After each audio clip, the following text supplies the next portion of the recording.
Meus irmãos, a paz do Senhor, por fineza estejam assentados. Louvar a Deus por esta manhã, o privilégio que temos de estar em nossa escola bíblica de obreiros, 76ª Escola Bíblica de Obreiros do nosso ministério, o Belém. Louvar a Deus pela vida do nosso pastor José Wellington Bezerra da Costa, também o nosso pastor Wellington Júnior, que são bênçãos sobre a nossa vida. Louvar a Deus pela vida do pastor Davi, que está dirigindo o período da escola bíblica esta manhã, e dizer que o Senhor Deus, Ele ouve o desejo do nosso coração.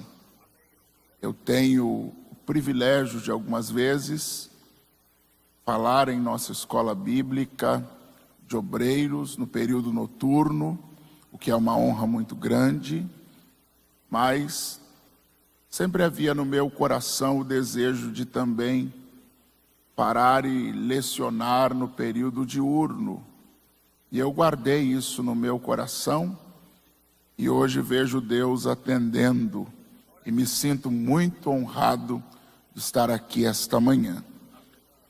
Aprendemos bastante e com muita qualidade pelos dois pastores que falaram nesta manhã, pastor Oswaldo Hugo Centurion, um homem muito abalizado e preparado, e ouvimos palavra de Deus. E também o nobre pastor Zé Carlos de Lima, da nossa igreja na Paraíba e no Brasil. E eu me lembro de um episódio que eu sempre conto aos amigos.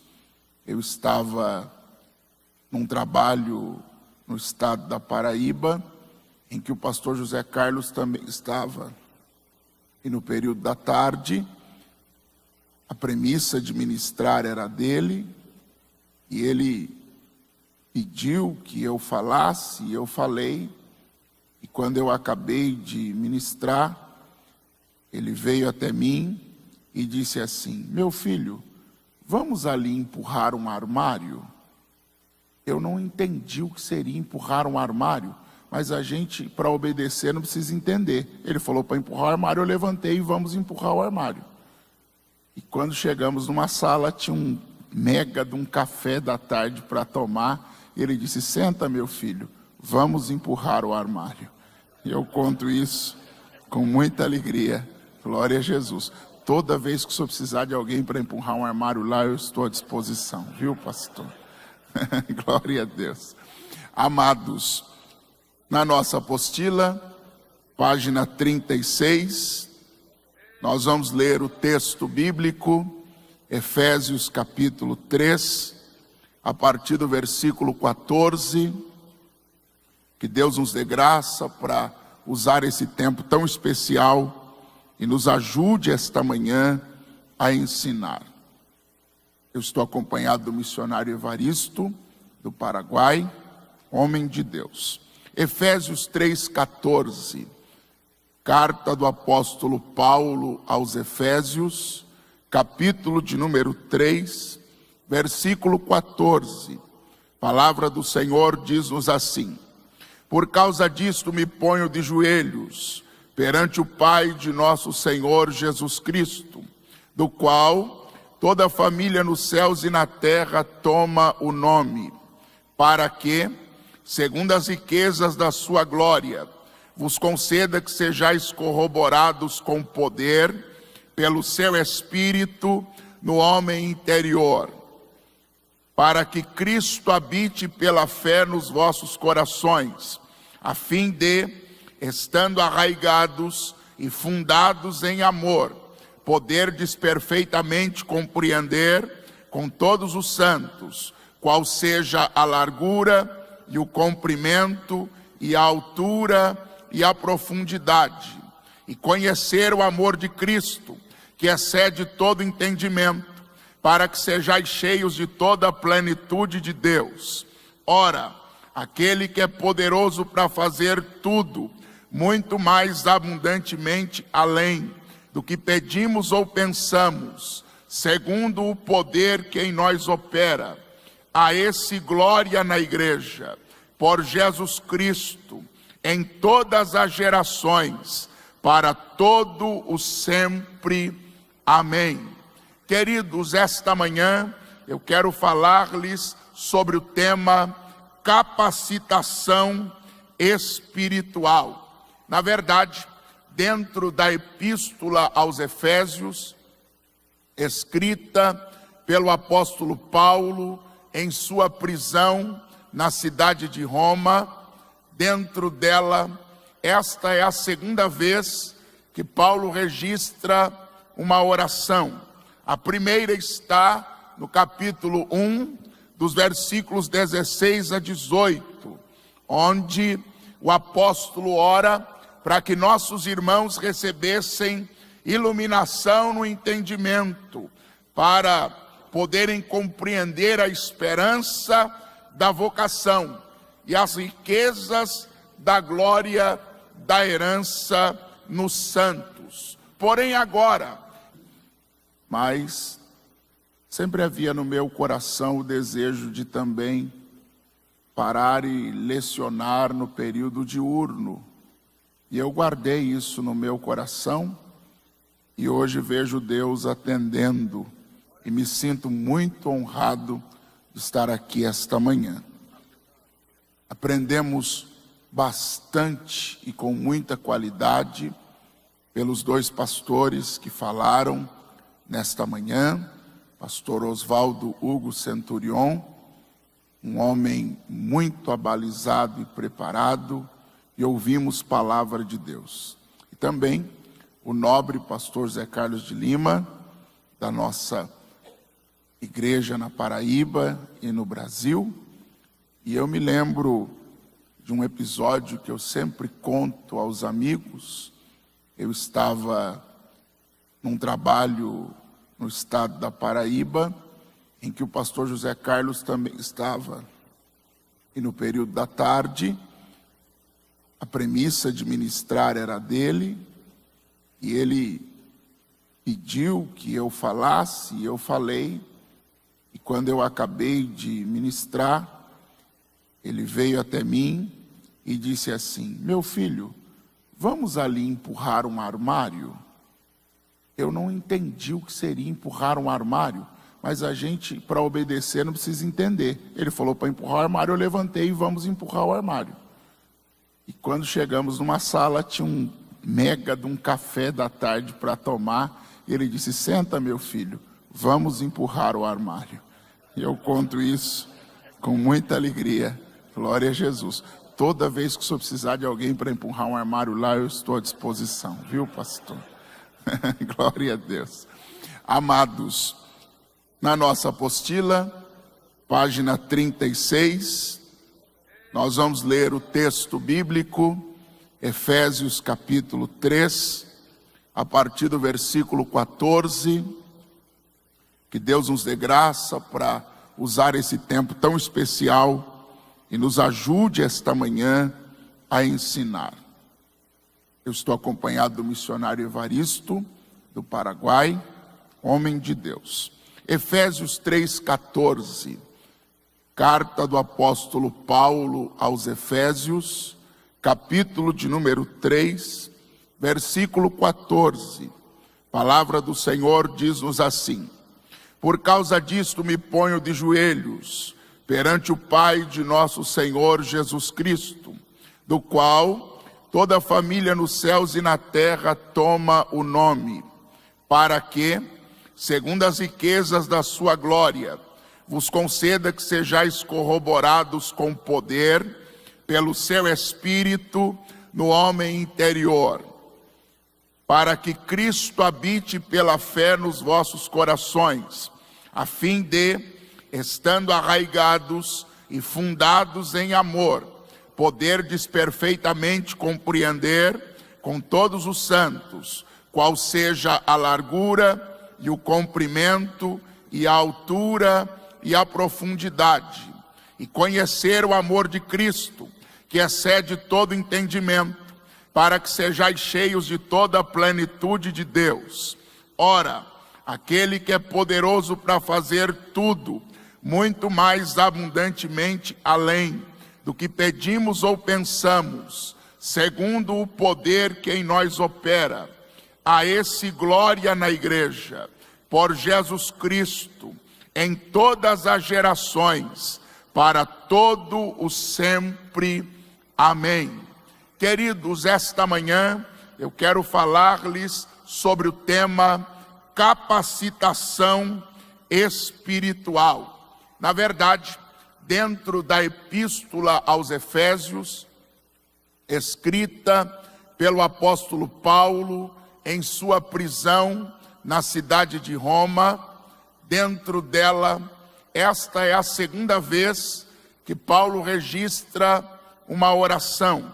A primeira está no capítulo 1, dos versículos 16 a 18, onde o apóstolo ora para que nossos irmãos recebessem iluminação no entendimento, para poderem compreender a esperança da vocação e as riquezas da glória da herança nos santos. Porém agora, nesta segunda oração, que é conhecida como a oração mais ousada da Bíblia, a tônica central está na capacitação espiritual de cada crente para a vida com Deus e para a vida no seio da igreja. Observar e definir capacitação.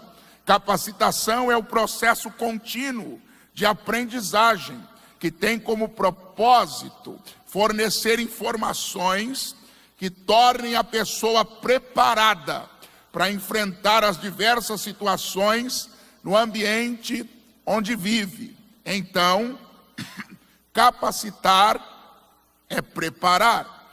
Quando falamos no âmbito espiritual, capacitação se refere aos elementos que nos tornam capazes de discernir, compreender, vivenciar o mundo espiritual de forma bíblica e cristã, mediante o conhecimento do genuíno Evangelho e da presença do Espírito Santo em nós. E há algo da capacitação espiritual colocada aqui que me chama a atenção.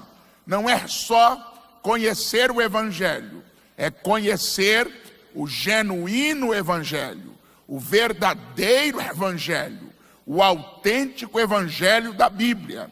Ora, podemos estudar esta manhã então algumas preciosas lições que o texto nos oferece sobre capacitação espiritual, iniciando pelo versículo 14, que diz: por causa disto me ponho de joelhos perante o Pai de nosso Senhor Jesus Cristo. A causa que leva Paulo a orar está no fato de que, naquele momento, no mundo em que ele vivia, e também a igreja de Éfeso, no seu contexto da cidade do tempo, era marcado por profundas barreiras, profundas divisões, profundas separações entre judeus e gentios. E Paulo ora para que eles entendam que todas aquelas barreiras foram jogadas por terra pelo Evangelho de Cristo. Vale lembrar que aquele mundo em que a igreja primitiva estava era marcado por divisões sociais, raciais e religiosas. Era um mundo muito complicado no qual a igreja estava. Mas o servo de Deus está orando para que os cristãos sejam capacitados a viverem unidos e livres das separações existentes ao seu redor.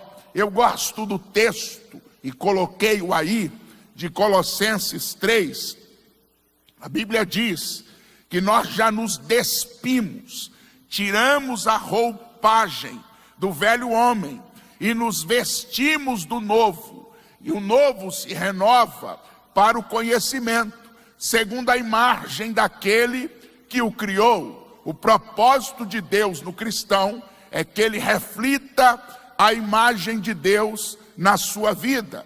E o versículo 11 diz: onde não há grego nem judeu, circuncisão nem incircuncisão, bárbaro, cita, servo ou livre, mas Cristo é tudo em todos. Glória a Deus. Não há divisões. O que há é a igreja como um corpo, bem ajustado, ligado e preparado para fazer a vontade do nosso Deus. Então, nós vamos ver que esta oração de Paulo, ela se coaduna com a oração de Jesus.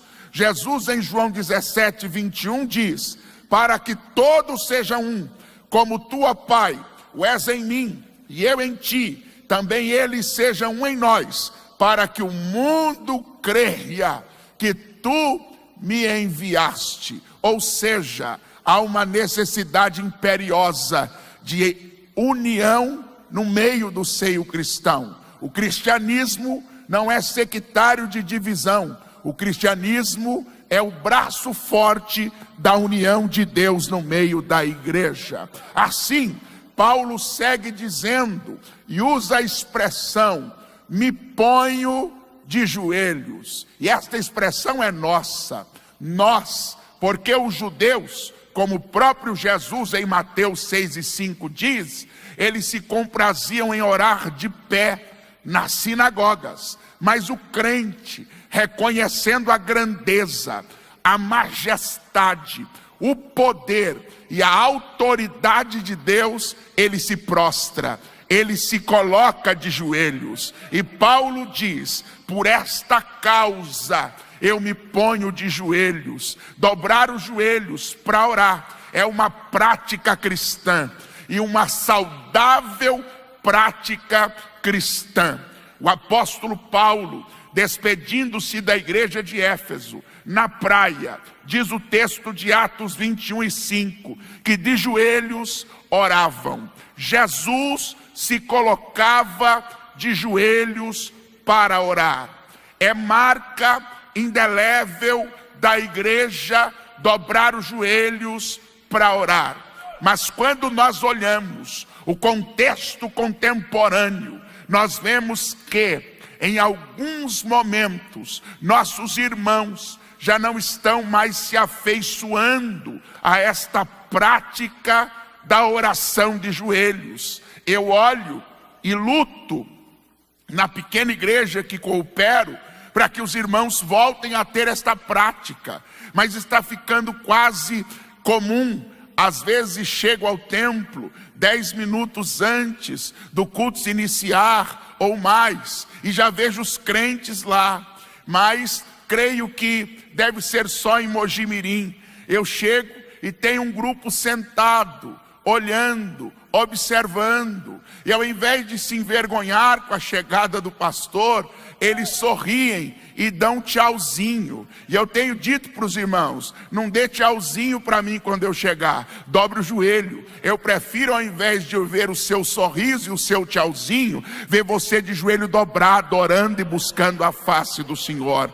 Este compromisso com a oração precisa ser perene na vida do crente, e mormente na vida do obreiro que tem problema na articulação para dobrar os joelhos, terá problema na condução do seu ministério, porque o ministério se fundamenta também na oração. Sem oração não tem ministério bem sucedido. Mas os obreiros do Belém são da estirpe do apóstolo Paulo. Dobra o joelho para orar, põe o joelho no chão e buscam a face do Deus Todo-Poderoso. Nós sabemos que a oração é um dos mais poderosos instrumentos de Deus para a igreja. Vale lembrar do exemplo do profeta Daniel, que é no capítulo 10.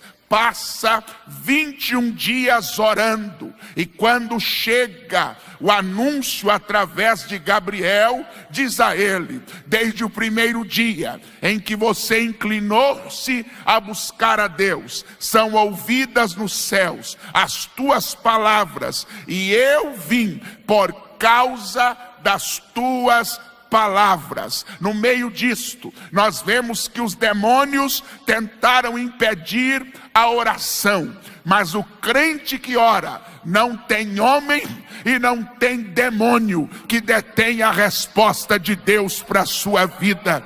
E a verdade da palavra nos ensina que as nossas palavras são ouvidas no céu. Pode ser que não sejam ouvidas nos grandes petróleos, pode ser que não sejam ouvidas nas casas governamentais, mas as nossas palavras de oração chegam ao trono da graça, chegam diante de Deus e movem o céu. Perceba, o céu se moveu para trazer resposta a Daniel. E eu creio, amados companheiros, que nesta manhã o céu tem resposta. Bendito seja Deus. O céu envia a resposta, o céu se move para responder. Então, a oração é um instrumento de capacitação espiritual. Mas, seguindo, o versículo 15 diz: do qual toda a família, nos céus e na terra,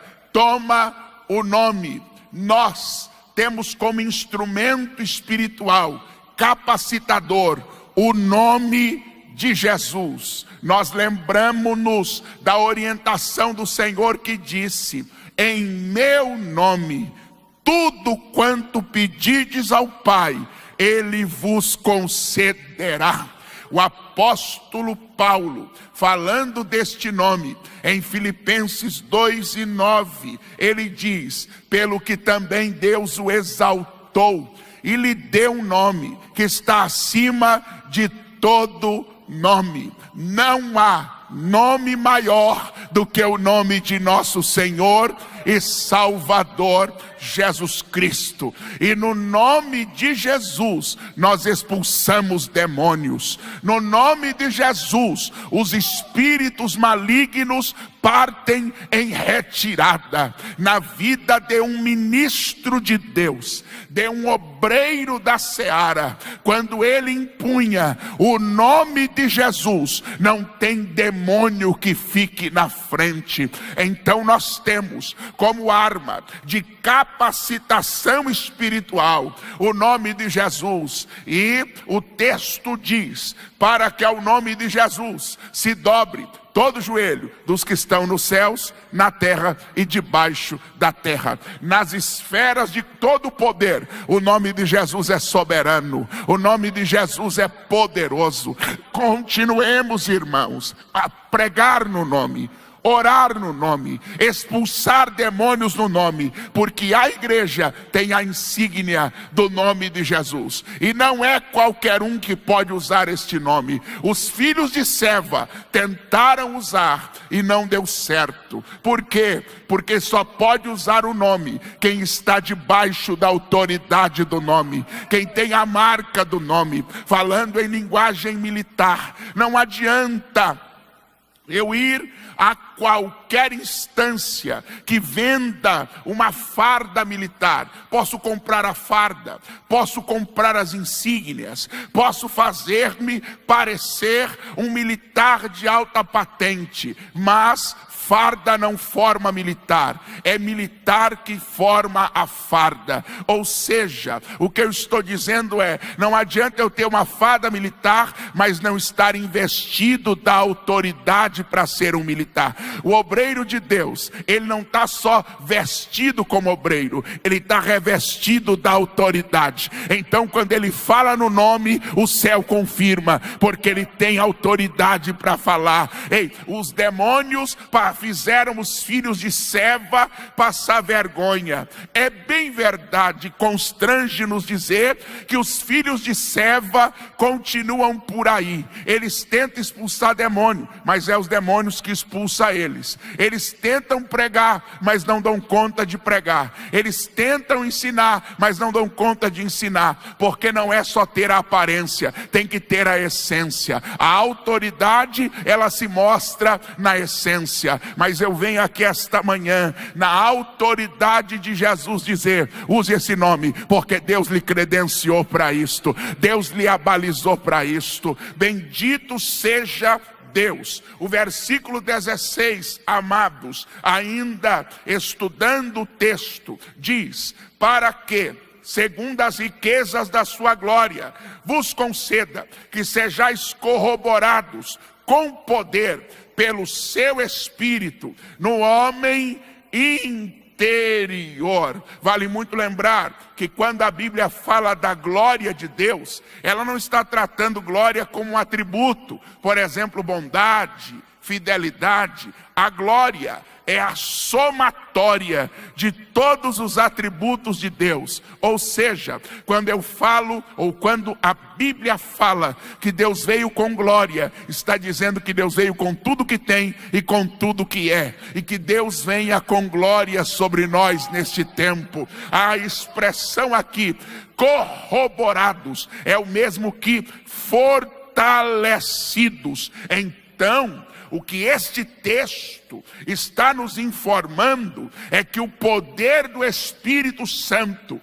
é capaz de fortalecer o crente no seu interior. Uma clara alusão, uma clara menção da vida emocional, da psique. E como nós estamos vivendo um tempo de tantas controvérsias e complicações emocionais, lá em Mojimirim, nós estamos na oração e no enfrentamento, porque os adolescentes estão agora apresentando muita crise de ansiedade. E eu fico observando, sem menosprezar, adolescentes que têm tudo, têm toda a estrutura de vida. E às vezes eu tento explicar a eles que no meu tempo de adolescente nem existia a palavra bullying, mas o que a gente sofria era muito pior. Mas hoje, adolescentes com toda a estrutura de vida familiar, de vida de igreja, estão apresentando dificuldades emocionais terríveis, entrando em depressão, tendo crises, e nós não menosprezamos a realidade disto não. Só que eu creio, e isto vemos na vida de obreiros também, obreiros passando por processos de depressão complicados, e aqui nós não estamos para apontar dedo não. Belém não é assim. Belém não é ministério que aponta dedo. Belém é ministério que aponta a solução. E eu creio no poder do Espírito Santo. Não estou aqui para abalizar a ciência, a psicologia, a psiquiatria. Não estou aqui para falar disso não. Eu estou dizendo que há uma capacidade em Deus para nos fortalecer, para nos corroborar no homem interior. Eu não estou aqui para classificar depressão ou não, síndrome do pânico ou não. Não é essa a minha função. Eu venho aqui como ensinador de uma palavra viva e também como profeta de um Deus vivo dizer: o Deus que arrancou Elias de dentro da caverna continua o mesmo. Elias estava lá. Se um psicólogo ler aquilo, vai dizer: está em processo de depressão. Posso até concordar, só que não tinha um psicólogo, um psiquiatra preparado para tirá-lo da prisão, daquela, aleluia, caverna. Mas o meu Deus foi lá e arrancou Elias de lá. Então então eu creio pela palavra que Deus ainda cura pastor de depressão, Deus ainda cura pastor de síndrome do pânico, Deus ainda cura pastor de crise de ansiedade. Pastorear já está classificado como uma das funções mais estressantes do mundo, mas deixa eu dizer a você, Deus nos capacitou. Deus nos capacitou. E bem disse o pastor Zé Carlos de Lima, se ele chamou, ele se responsabiliza. Bendito seja Deus. Pastor, então o que é que eu faço com a orientação psicológica que eu estou recebendo? Não faça nada. Eu não estou mandando você parar de tomar remédio, nada disso, não é minha área.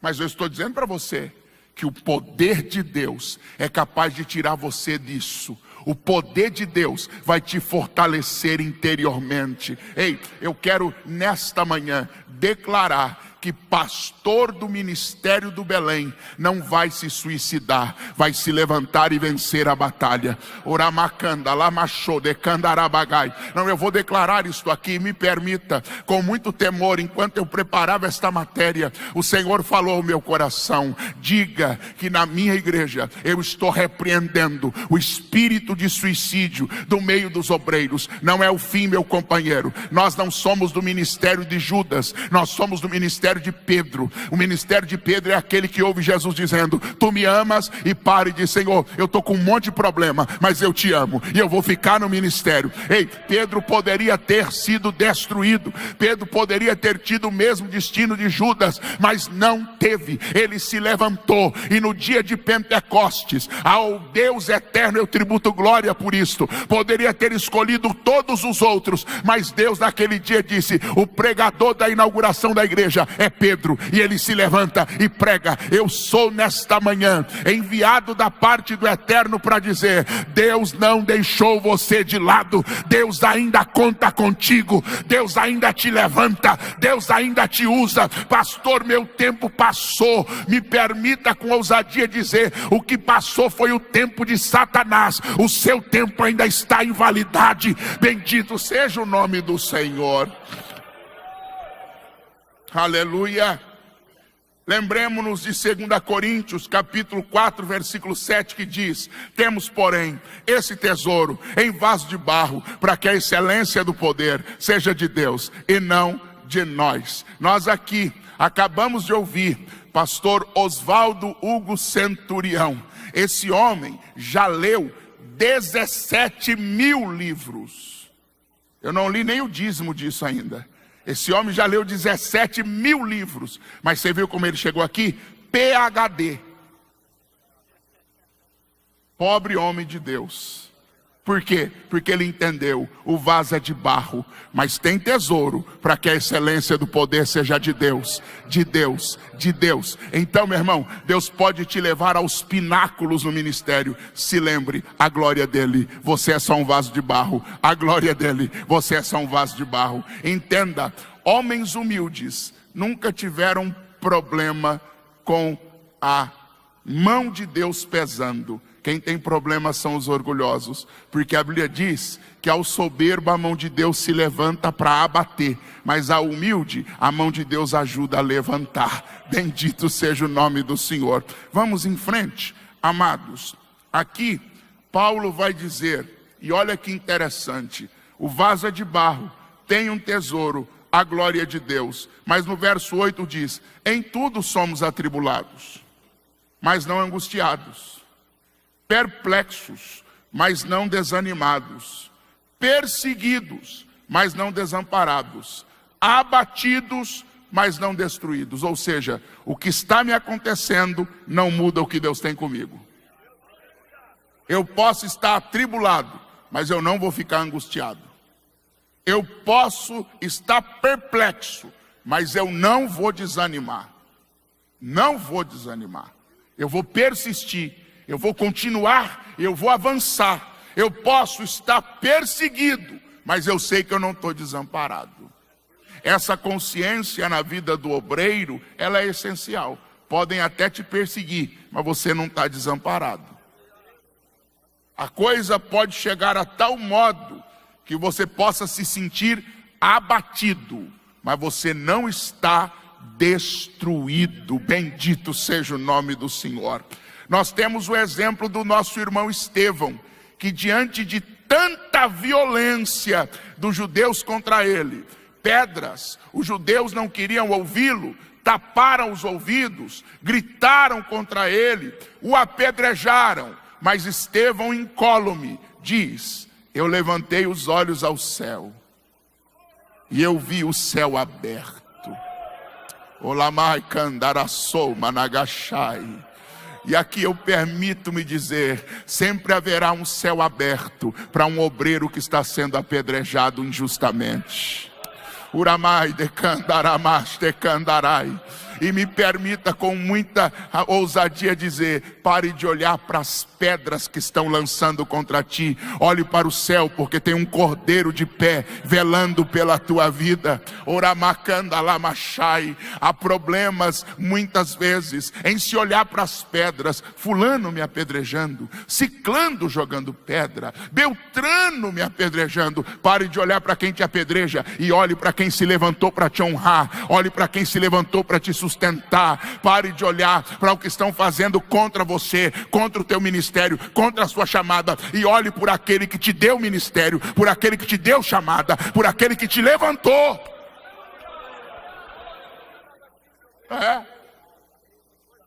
É sempre interessante. O ministério, na pessoa do nosso amado pastor Zé Wellington, me incumbiu de estar em Mojimirim cooperando com a igreja. E tempos depois de conhecer alguns obreiros, um amado veio me dizer e disse: pastor, nós ficamos muito tristes no dia da sua posse, porque um amado companheiro nosso veio até nós no final do culto, depois o senhor estava empossado, e disse: não se empolguem muito não, ele é itinerante.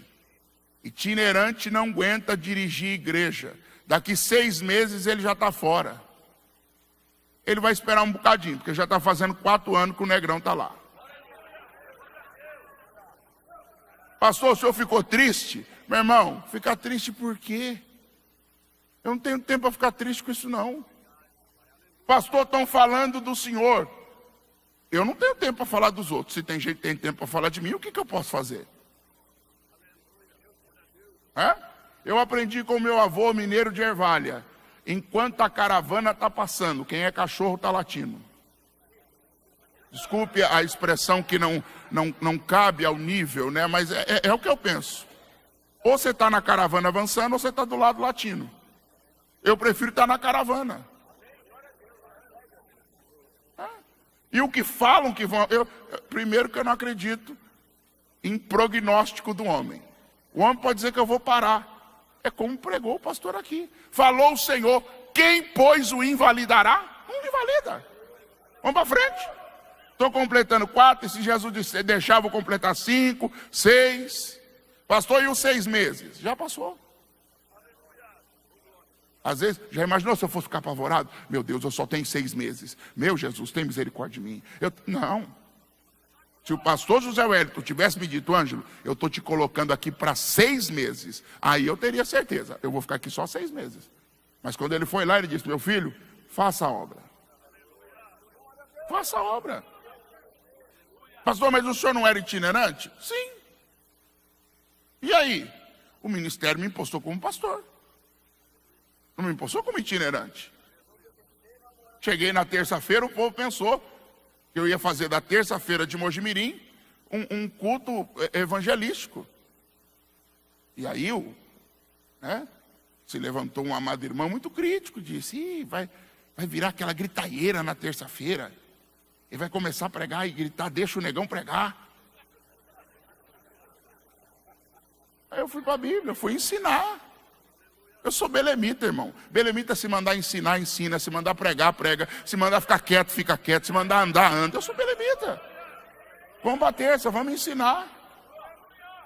Estamos lá, abrindo a Bíblia, ensinando. Deus operando, o povo veio. Aí eu estou orando, lembrei-me de 1 Pedro 3,18, que diz que nós crescemos na graça e no conhecimento. Eu nomenclei simplesmente o culto doutrina, culto do crescimento. Está lá, o povo está crescendo, está aprendendo Bíblia. né? Esses dias, o mesmo irmão que disse que eu não daria conta de ser um bom pastor e que eu faria do culto uma gritaeira, na porta da igreja, eu vou para a porta da igreja cumprimentar o povo, porque a igreja é pequena, né? Uma igreja grande não dá para fazer isso, mas pequena eu vou lá para a porta. Parou e disse: o senhor é o melhor pastor que nós já tivemos aqui. No que eu acredito? Que eu sou o pior ou que eu sou o melhor? Nenhum dos dois, eu só sou o que eu sou. Nós, obreiros, não podemos ser presos pela ditadura da opinião alheia. Eu não sou nem o mal que falam de mim e nem o extrapolado que falam de mim. É o que Paulo diz: pela graça de Deus eu sou o que sou, e a graça de Deus não foi vã na minha vida. Vamos para frente, gente. Efésios 3,17 diz: para que Cristo habite pela fé nos vossos corações, a fim de estando arraigados e fundados em amor, poderdes perfeitamente compreender com todos os santos qual seja a largura e o comprimento e a altura e a profundidade, e conhecer o amor de Cristo, que excede todo entendimento, para que sejais cheios de toda a plenitude de Deus. Perceba, o versículo 17 começa com a expressão: para que Cristo habite pela fé nos vossos corações.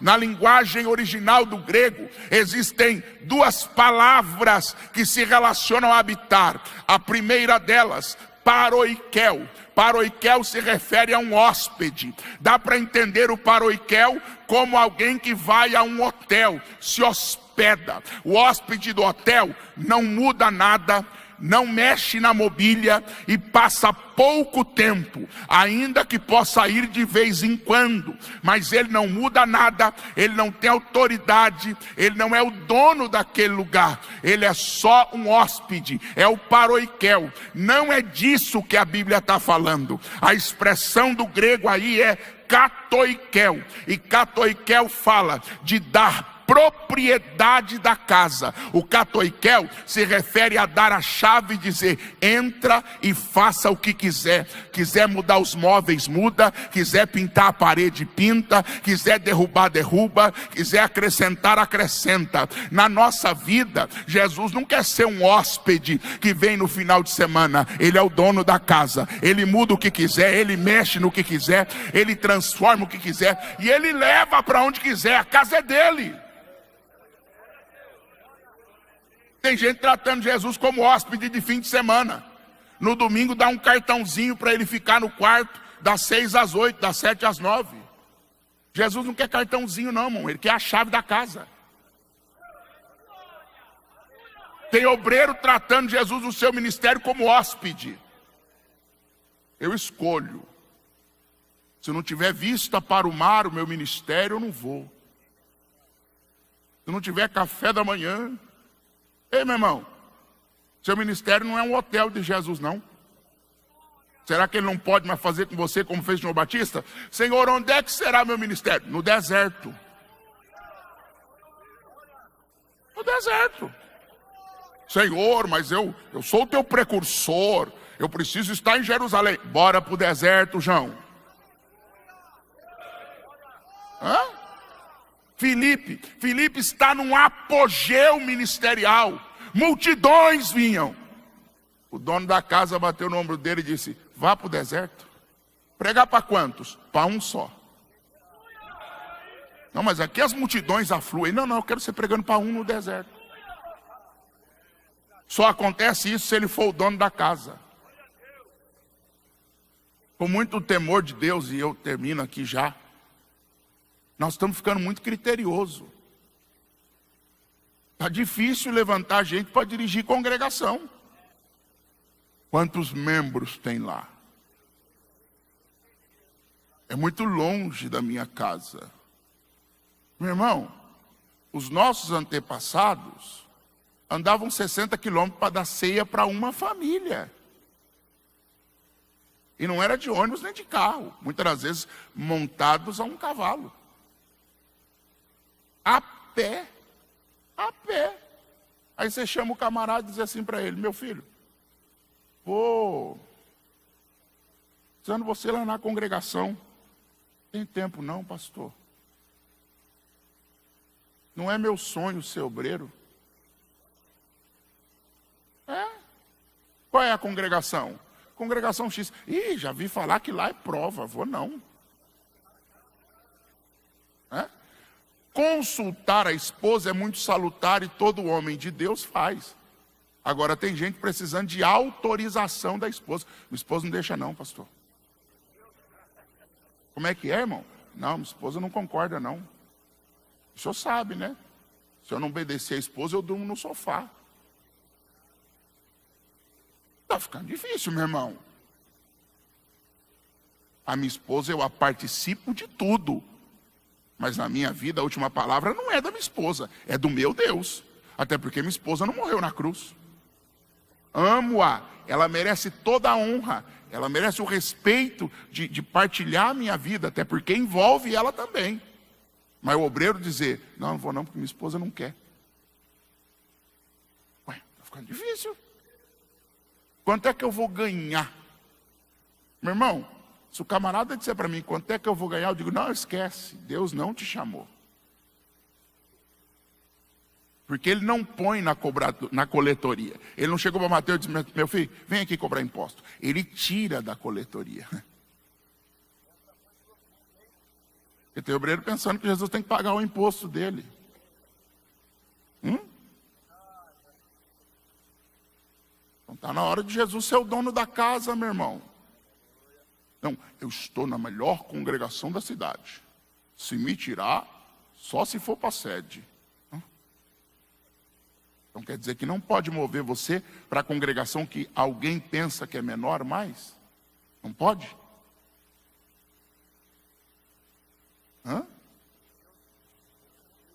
Eu estou aprendendo muito. Mojimirim tem sido uma escola gigantesca para mim. Eu não estou lá para ensinar, não, eu estou lá para aprender. Eu acho fantástica a questão do negócio da diretoria. Tem gente fazendo guerra para ser de diretoria da igreja. Não, porque eu sou o secretário. Não, porque eu tenho que ser tesoureiro. Não, porque, meu irmão, a prerrogativa é do presidente, amado. Eu estou aprendendo isso, eu não estou ensinando, não. E a gente não tem que ficar negociando nada. A gente ainda ora e Deus coloca quem Ele quer.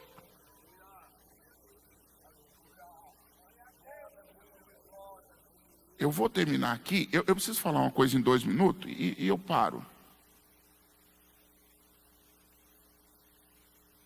Nós estamos vendo um fenômeno estranho aos costumes ministeriais, muito complicado. O obreiro, quando ele se sente movido para onde ele não quer, ele está criando um discurso assim. Eu orei, Deus disse que é a hora de eu abrir um ministério.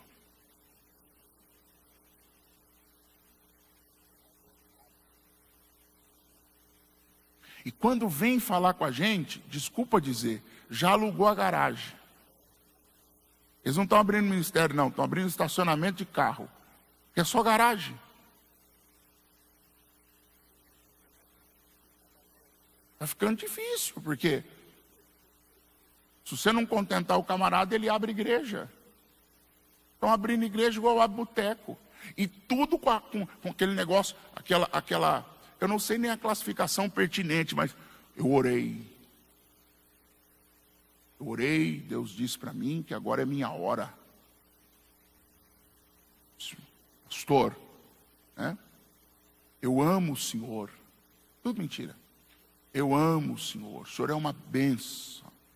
Não é nada contra o Senhor, mas é que é uma chama ardendo. Irmão, quem é a congregação? Não, pastor, agora é hora de eu abrir. Aí vai lá e coloca aqueles nomes.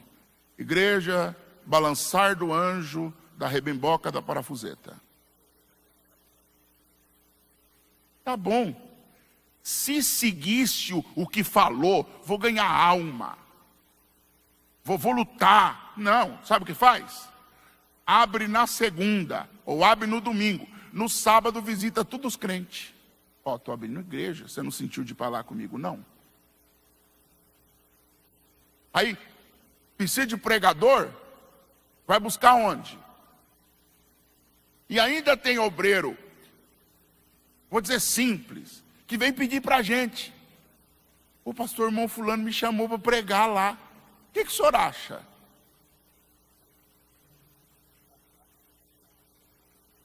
E eu acho o quê, irmão? É uma divisão. Divisão não tem bênção de Deus, você não tem nem que pensar em ir. Não, mas é tudo reino, é tudo reino. Vamos parar com essa conversa? Porque divisão não é reino de ninguém, a não ser do Satanás. Divide família, divide casamento, divide filho. Vive falando mal do pastor de oitava. Lá não tem liberdade do espírito, é aqui que tem. E quem disse que ficar pulando e gritando é ter liberdade do espírito? Não, porque lá não tem mais milagre, é aqui que tem. Não, porque lá não tem mais poder, é aqui que tem. Aí eu fico com João. Muita gente não gosta de João, mas eu gosto de João. João diz assim: saíram de nós, porque não era de nós, porque se fosse de nós, ficaria conosco. Podem me contrariar porque eu estou para aprender, mas eu não acredito que é direção de Deus coisa nenhuma. Deus está me dando direção para uma obra. Que obra? Dividir a igreja na mesma cidade? Que obra? Abrir trabalho. Sabe o que eles fazem? A congregação está na rua X. Eles abrem a congregação atrás, na rua Y. E diz que Deus deu direção. Que Deus é esse? Divisão, irmão. E eu aprendi. E eu não aprendi errado, porque eu aprendi de quem tem balizamento. Divisão não tem a bênção de Deus. O que tem a bênção de Deus é a igreja, abalizada por um ministério sério, um ministério competente, um ministério de dignidade. E outra coisa, termina agora, já falei demais pro meu tamanho. Irmão, perdoe a expressão pequena, é que eu sou lá de trás dos matagais. Eles ainda têm a cara de pau. Porque Deus deu direção, Deus deveria dar um nome diferente, né? Aí eles vão lá e colocam assim: Assembleia de Deus, Ministério Fogo no Pé. Para que colocar a Assembleia de Deus? Se você está saindo dela, vai levar o nome para quê?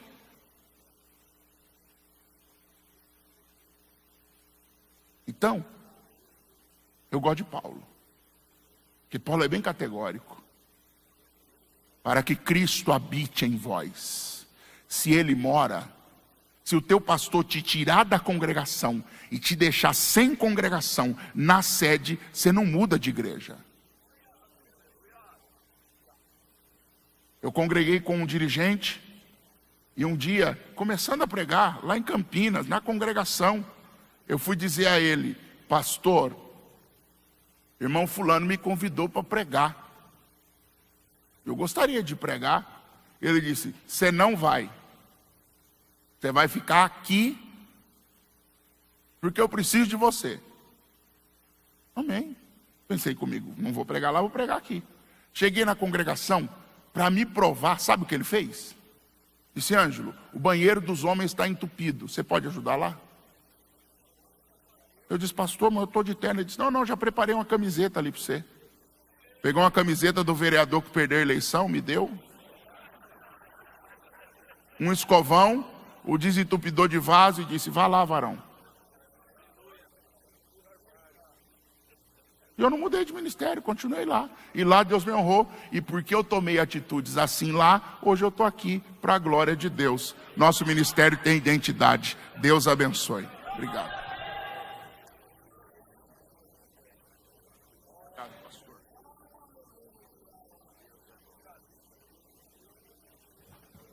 Aleluia.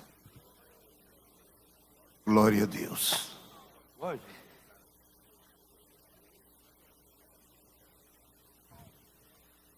Meus amados, a paz do Senhor para todos. Estou com a minha alma jubilando diante do Senhor pelas 3 mensagens que Deus nos trouxe esta manhã. Creio que todos nós fomos enriquecidos pela palavra e pelas experiências que os nossos companheiros nos comunicaram nesta manhã. Meus queridos, eu vou falar um pouquinho sobre o ministério que Deus me deu. Vocês sabem que eu sou cearense. Eu vim para São Paulo ganhar dinheiro. E aqui cheguei no dia 15 de fevereiro de 54. E aqui, joguei-me no comércio e Deus me abençoou. Me abençoou, no comércio eu cresci. Pois bem, mas quando foi lá no fim de 57, 58, irmãos, o Senhor falou comigo. Eu tive um sonho que o pastor que me ganhou para Jesus, que fez o meu casamento, nós nos encontramos numa esquina, de um lado para o outro. Ele me cumprimentou, eu cumprimentei a ele. Ele olhou para mim e disse: você já casou? Eu disse: já, senhor. Tenho 2 filhos. Ah, muito bem. Olhe, você te prepara que tu vai substituir o pastor. Eu falei, o nome dele era Teixeira. Eu falei: pastor Teixeira, eu não sou desse ramo. Eu estou no comércio. Estou fazendo isso. Ele disse: e eu sei disso. Mas te preparas, tu vai substituir o pastor. Meus irmãos, eu ouvi aquilo e fiquei calado. Não falei nem para a esposa. Passaram-se os anos, irmãos. Eu fui consagrado a presbítero, depois logo ao ministério. E depois de alguns anos, o pastor Cícero me chamou e disse: irmão Zé Wellington, irmão não quer vir me ajudar no Belém? Eu disse: pastor Cícero, eu sou casado, não vou pedir ordem da mulher, né? Eu vou consultar a mulher. Cheguei para ela e falei: olha, pastor Cícero me convidou para trabalhar com ele no Belém. Ela olhou para mim e disse: o quê? Eu vou vestir com o dinheiro de dízimo de pastor, de crente? Nunca. Tá bem. Eu fui orar. Nós tínhamos um pastor no Ceará, fazia 20 anos que eu não encontrava com ele. Ele saiu do Ceará, veio para a Bahia. Ele era o pastor de Candeias. Não sei se o irmão José conheceu Odilon Barbosa. Não conheceu. Aquilo era um homem de Deus. Fazia 20 anos que nós não nos encontrávamos. E ele tinha um irmão no Paraná e passou por aqui em São Paulo. Ele ia para o Paraná e foi lá em casa. Chegou lá em casa, foi aquela festa, jantamos. E ele disse: vamos orar um pouco. Eu falei: vamos. Dobramos o joelho, ele e a Wanda, e começamos a orar. Deus tomou aquele homem e começou a falar da minha vida pregressa. Na minha incredulidade, eu digo: alguém contou para ele. Depois Deus começou a falar da vida presente. E depois começou a falar do futuro. Meus irmãos, o que Deus me falou naquele dia, irmãos, só Deus podia falar. Entre as muitas coisas que ele falou, pastor José Carlos, ele me disse o seguinte: eu vou te abençoar. Mas vou te abençoar de tal maneira que muitos dirão: quem é o Zé Wellington? É para que tu sabes que eu sou o teu Deus. Eu tenho poder para exaltar e tenho poder para abater. Meus irmãos, depois começou a falar com a minha esposa. Terminamos aquela oração chorando. Ela olhou para mim e disse: fala para o pastor Cícero, se ele mandar a gente pregar debaixo de uma árvore, eu estou disposta para ir com você. Aleluia. Meus queridos irmãos, assim é a obra de Deus. Eu comecei na Vila Espanhola. E onde está o domingo? Domingo está por aqui? Não está. Pois bem, hoje é quinta-feira, sexta-feira, né? Só no domingo, né? Mas, queridos, eu comecei a dirigir uma congregação. O tamanho do salão era 4x5. Nós éramos ali uns 18, 20 crentes. Mas ali, irmãos, eu comecei e Deus começou conosco também. Deus abençoou aquele lugarzinho e começou a salvar. Passaram-se o período, o salãozinho não coube mais os irmãos novos convertidos. Nós fomos obrigados a alugar um salão maior. Aí aluguei por 8x15. Passou um período, Deus encheu aquele salão. Aí alugamos um maior, 8x25. Irmãos, estava dando ceia, os irmãos na calçada daquele salão grande. Aí o pastor do setor veio e disse: Wellington, eu estou precisando de você. Pois não, sim, senhor. Eu quero que você vá para o Imirim. Imirim, bairro do Imirim. Quando ele falou aquilo, irmão, no meu coração eu disse: olha, se Deus está me abençoando aqui, certamente o Imirim é uma congregação grande, boa. Falei: pastor, estou à disposição. Então, vou lá te apresentar. Irmão, no dia que ele foi lá, me entregou, tinha 5 irmãos sentados. Aí eu recebi quieto, calado. Tá. No dia seguinte, vim para o culto, os 5 estavam lá. E eu disse: olha, pessoal, eu sou feirante. Eu não posso vir aqui domingo de manhã, mas eu venho à tarde. Nós faremos a escola dominical. Eu vou trazer o material, nós vamos evangelizar aqui. Tá bem? Vocês estão dispostos a me ajudar? Calado. Quem vem me ajudar? Nenhum. Eu disse: além de ser 5, ainda tudo desanimado. Aleluia. Irmãos, eu saí dele tão triste. Aí eu voltei para casa, pastor Zé Carlos, dizendo no meu coração: eu não volto mais aqui. Mas perto de casa eu encontrei um diácono que havia vindo de, chegado há pouco tempo, Pernambuco, estava congregando comigo lá na Vila Espanhola. Epifânio, o nome dele, já está com o Senhor. Encontramos ali, ele: pastor Mozueto, como vai? Eu disse: estou muito triste. E contei para ele o que estava acontecendo. E disse para ele: não vou mais voltar lá. Aquele diácono me deu um conselho. Irmãos, eu saí dali chorando. Voltei para o Imirim. Recomeçamos aqueles 5. Quando Deus me tirou dali, irmão, o templozinho estava cheio para a glória do nome do Senhor. Meus queridos companheiros, pastor Zé Carlos falou-nos aqui, e eu creio uma mensagem profética. Deus falou esta manhã com muitos corações presentes. Aleluia. Meu querido irmão, Jesus disse: no mundo tereis aflições, mas eu venci o mundo. Se você está ao lado de Cristo, você vai vencer também, em nome do Senhor. Glória a Deus. Nenhuma igreja grande começou grande, ela começou pequena. Ontem à noite eu estive com os irmãos lá em Itapevi. Não sei se o pastor está aqui. Não, não está. Itapevi. Irmãos, quem conhece o nosso trabalho em Itapevi, se chama de um lindo templo, grande, muito crente. E eu estava lá e eu me lembrei. Quando eu fui, pastor Cícero me mandou ir para Barueri, eu fiquei ali um tempo. Eu fui para lá o Itapevi, não tinha trabalho do Belém. Eu fui lá, aluguei um salãozinho. E me recordo que no domingo à tarde, eu inaugurei aquele salão. E para minha surpresa, irmãos, tinha uns 40 crentes. Terminou o culto. Eu perguntei: irmãos, vocês são de onde? Aí eu disse: pastor, nós somos do Belém. É que nós moramos aqui. Como não tinha trabalho do Belém, nós estamos congregando em tal lugar. Mas já que o Belém abriu o trabalho, é a nossa casa. Nós conversamos ali com aquele grupo, irmãos. Hoje tem um grande trabalho para a glória do nome de Jesus. Pastor Antônio Carlos é pastor no Embu Guaçu. Em Embu Guaçu eu aluguei um salãozinho lá, pequeno. Começamos ali o trabalho. Irmão Antônio, eu coloquei lá um irmão. Ele estava muito necessitado.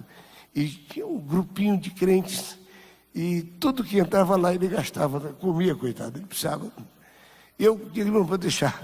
Eu trago o aluguel e você vai vivendo isso que estão te dando aí. Pois bem, mas hoje nós temos ali, você tem quantas congregações, Antônio?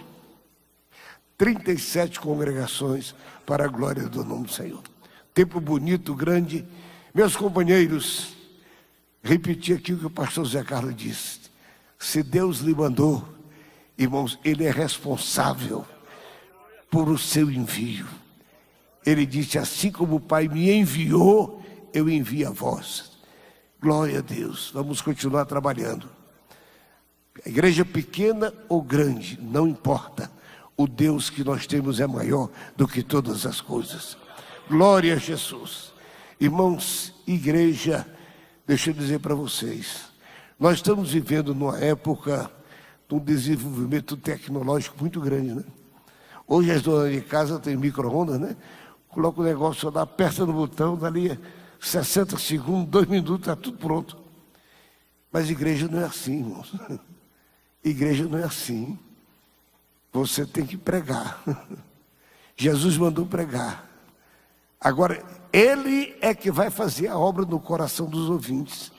Você é apenas irmãos, o portador da mensagem. É Ele que põe, não põe só no tímpano, não. Ele põe no coração e na alma. Glória a Deus. Aleluia. Pregue e deixe o resultado por conta de Jesus. E Ele vai lhe abençoar.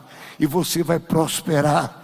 Deus vai lhe abençoar. E amanhã você vai dizer: grande é o Senhor Jeová. Queridos, Deus abençoe vocês. Meu querido companheiro, vem aqui. Pastor Davi, encerrar o seu trabalho.